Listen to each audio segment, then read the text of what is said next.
Não existe nenhuma condenação. A abertura do capítulo 8 de Romanos, como boa parte dos textos, especialmente textos bíblicos, soa diferente, depende da pessoa que escuta.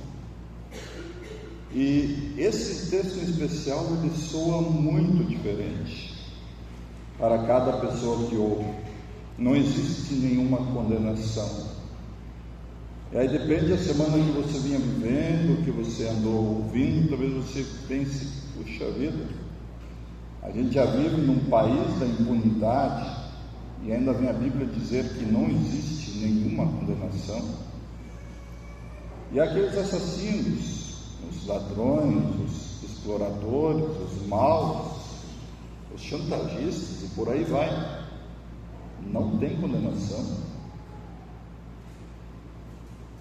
E a gente está na quaresma, então quando a gente vai ali caminhando em direção à Sexta-feira Santa, e a gente se pergunta, e aqueles que tramaram o plano, que a gente acabou de ouvir aqui o pastor André ler, que tramaram o plano para matar Jesus. E quando a gente vai avançando na leitura, aqueles que cuspiram, que zombaram, que tomaram as suas vestes, nem para esses. Aqueles que planejaram, aqueles que executaram, não existe condenação para eles. E olhando para umas situações assim, a gente ouve não existe nenhuma condenação, às vezes nos deixa meio chateados, indignados, talvez até mesmo com raiva, porque a gente acha injusto. Por outro lado, imagine alguém outro ouvindo esse não existe nenhuma condenação, alguém que está condenado à prisão até o fim da vida, ou aquele, talvez como em outros países, está no corredor da morte, de repente ouve assim, não existe nenhuma condenação. Com certeza isso é um alívio, pular de alegria. Ou mesmo pense assim, você está ali, vai enfrentar um julgamento, e as provas a seu favor não são muito boas, e a acusação é muito firme nas acusações. De repente você ouve que nem vai ter julgamento, que não existe mais nenhuma condenação para você. Com certeza esse é um alívio tanto. Mas o meu ponto aqui é justamente esse aqui, dependendo do lado que você está, ou o lado que você se coloca, a frase, não existe nenhuma condenação, ela vai despertar pensamentos e sentimentos diferentes. Se eu me coloco ali do lado inocente da história, do lado daqueles que foram injustiçados, eu vou ficar indignado quando eu ouvir, não existe nenhuma condenação. Por outro lado, se eu me coloco do lado, ou estou do lado culpado, que merece condenação e castigo, essa mesma frase, não existe nenhuma condenação, vai me trazer alívio, paz e descanso. E no caso específico aqui de Romanos 8:1, eu falo aqui no caso de Romanos 8:1, ele está falando não de uma justiça civil aqui do mundo, mas ele está falando da nossa relação com Deus. E aí Paulo tinha apresentado até esse capítulo 8 provas claras, contundentes, que não tem como negar, concretas, de que todas as pessoas, também nós, somos culpados diante de Deus e merecemos a condenação e o castigo de Deus, pois todos nós somos pecadores. A gente já nasce pecador e precisa desse perdão de Deus. E realmente quando a gente olha para o mundo, a gente vê que essa maldade ela é incontestável. Basta olhar assim ao nosso redor, o que a humanidade é capaz de fazer. Olhar o que acontece no texto do Evangelho de hoje. Olha só o texto do Evangelho, que história. Jesus ressuscita um homem, cura pessoas, ajuda a gente, dá a vida. E a solução humana era tirar a vida, matar Jesus. Só que o grande perigo é, às vezes, quando a gente olha ao redor e vê a maldade, lá a gente olha no nosso aplicativo, rede social, na TV, e a gente vê quanta coisa ruim o ser humano é capaz de fazer. É às vezes a gente pensar que são os outros são maus, nós somos melhores do que eles. E aí a gente cai na tentação de pensar que se é inocente diante de Deus, e os culpados são os outros. E é interessante a gente, quando olha para a história da humanidade com mais detalhe, a gente vai ver que não é bem assim. Vamos pegar a história de novo da crucificação de Jesus. Está certo que o pessoal dos fariseus tramaram os planos, levaram tudo para Jesus ser executado. E aí a gente tem do outro lado, que são os caras maus. Mas aí a gente tem do outro lado os discípulos, andaram 3 anos com Jesus. E aí na hora H, o que acontece? Eles são os mocinhos da história, os bons. Eles abandonam Jesus, um a um. Ninguém fica com ele. Se por bons, eles não passam. E esse pensamento, eu sou bom, os outros são os maus, por causa do nosso velho homem, da nossa velha natureza, infelizmente ele facilmente entra também na igreja. Às vezes a pessoa se considera inocente diante de Deus e pensa mais ou menos assim: eu sempre fiz o que é certo, sempre lutei para fazer as coisas corretas, trabalhei tanto pela igreja, fiz tudo o que está ao meu alcance, me esforcei para ajudar o próximo. E a pessoa pensa: mas se não existe uma condenação, então isso não vai mudar nada. Se lá no fim não vai fazer diferença nenhuma. Então eu acho que vou abandonar isso aí também, que no fim não muda nada.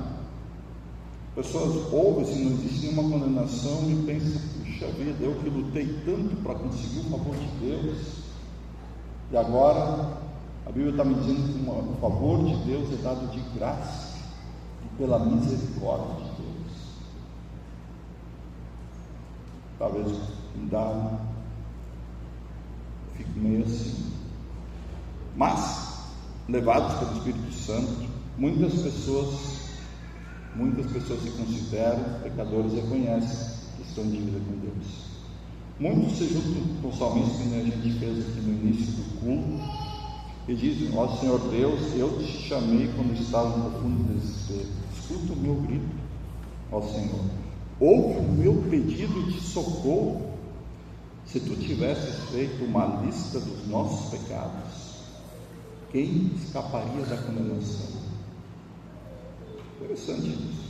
Mas se tivesse feito uma lista, ninguém ia escapar. Mas aí ele diz: mas tu nos perdoas. Tu nos perdoas. E por isso nós te tememos. Eu aguardo ansioso a ajuda de Deus, Senhor, e confio na sua palavra. Ou seja, levado pelo Espírito Santo, a gente confia nessa palavra. Como a pastora nos disse aqui no culto, que seus pecados são perdoados, a gente confia nessa palavra. O meu pecado está perdoado.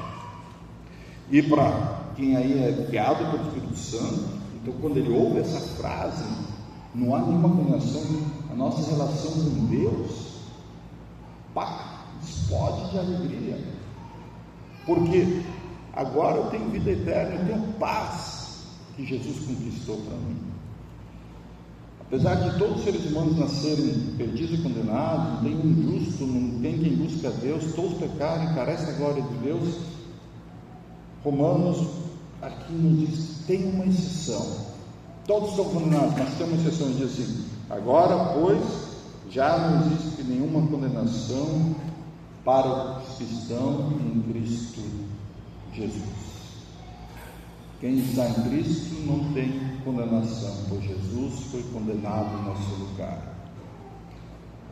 Diz lá em Romanos 13: todos pecaram e carecem da glória de Deus, sendo justificados gratuitamente, por sua graça, mediante a redenção que há em Cristo Jesus, a quem Deus apresentou como propiciação no seu sangue mediante a fé. Ou seja, Deus colocou sobre Cristo o castigo e a condenação que nós merecemos. E por isso, por causa do que Jesus fez por nós na cruz, é possível dizer: não existe nenhuma condenação. E aí quem está em Cristo é porque nele, o texto de Paulo, ele explica isso, talvez o texto é um pouco truncado, mas ele explica isso de forma bem clara: quem está em Cristo é porque nele habita o Espírito Santo. E esse tem a mentalidade agora, não do pecado, mas do Espírito. A mentalidade do pecado sempre vai querer se justificar, se declarar melhor que os outros, quer mostrar que não merece a condenação, só os outros merecem. Mas essa mentalidade leva à morte e condenação. Ela não agrada a Deus, pois ela não reconhece o pecado e não confia e nem reconhece a palavra de Deus e as suas promessas. Mas aí o texto nos diz que quem tem a mente do Espírito, a mentalidade é bem diferente. Esse reconhece que é pecador, reconhece sua dependência de Deus e do seu perdão, e confia na palavra de Deus e nas promessas de Deus, e procura ajuda em Deus. Essa mentalidade produz vida e paz. Ela quer servir cada vez mais e melhor a Deus, tanto em casa, no trabalho, na minha família, na igreja. Com essa mentalidade do Espírito, eu quero servir a Deus, para agradecer, porque agora não tem mais condenação. Cristo foi condenado no meu lugar. Eu quero agradecer a esse Deus pelo que Ele fez por mim. E nele está trabalhando o Espírito Santo. Em vez de agora, confia nas promessas de Deus, olha para frente, para o dia da volta de Jesus, cheio de esperança. Como diz aqui no versículo 11: em vocês habita o Espírito daquele que ressuscitou Jesus dentre os mortos. Esse mesmo que ressuscitou Cristo dentre os mortos vivificará também o corpo mortal de vocês por meio do seu Espírito que habita em vocês. Quando Deus derramou o seu Espírito Santo em nossos corações, e hoje a gente vai lembrar de novo, mas legal, assim, no culto a gente lembrar do batismo. O pequeno Júlio foi batizado lá no TI. Naquele dia Deus derramou o Espírito Santo no coração dele e deu a mentalidade do Espírito Santo para ele, essa nova mentalidade. Mas claro, a experiência e a palavra de Deus nos mostram que, infelizmente, nesse mundo, mesmo o Espírito Santo habitando em nós, o pecado não desculpa, ele também está ali. E aí estamos em choque o tempo inteiro a mentalidade do pecado e do Espírito Santo. E é preciso lutar para manter o pecado morto dentro de nós, nossas vidas. Mas também, nessa luta, Deus vem ao nosso encontro e nos dá a sua palavra, nos dá as suas promessas. Deus, pela ação do Espírito Santo em nós, da presença dele, domina o pecado e não deixa que o pecado tome as rédeas em nossas vidas, mas que seja Deus que guia as nossas vidas. Ele faz isso aí na Santa Ceia, que a gente ouve a palavra, o Espírito Santo age em nós, e mesmo o pecado atrapalhando, quem guia a nossa vida é Deus, pela ação do Espírito Santo, e produz em nós e através de nós esses frutos que agradam a Deus. E é sempre importante lembrar que é o Espírito Santo que nos explica que aquele plano maléfico dos líderes religiosos na época de Jesus foi o meio pelo qual Deus realizou sua vontade. É o Espírito Santo que nos ensina pela palavra que Deus pode e transforma o mal em bem, que nos ensina que todas as coisas cooperam para o bem daqueles que amam a Deus. É o Espírito Santo que nos ensina que não há mais condenação, pois Cristo morreu por nós e nada nos separa do amor de Deus. É o Espírito Santo em nós que confirma que a gente é filho de Deus, um filho de Deus, herdeiro de Deus, herdeiro da vida eterna. É Ele que faz esse trabalho. E a gente poderia citar inúmeras outras coisas que o Espírito Santo faz, mas a principal delas é que Ele traz Cristo para dentro de nossas vidas e nos leva a nossa vida para Jesus. E veja como o Espírito Santo torna as coisas de Deus mais claras. especialmente seu plano de salvação. Enquanto que a mentalidade do pecado fuça, a gente ouviu dias atrás um sermão falando de não ver a salvação. A mentalidade do Espírito nos ensina e mostra claramente o Salvador Jesus.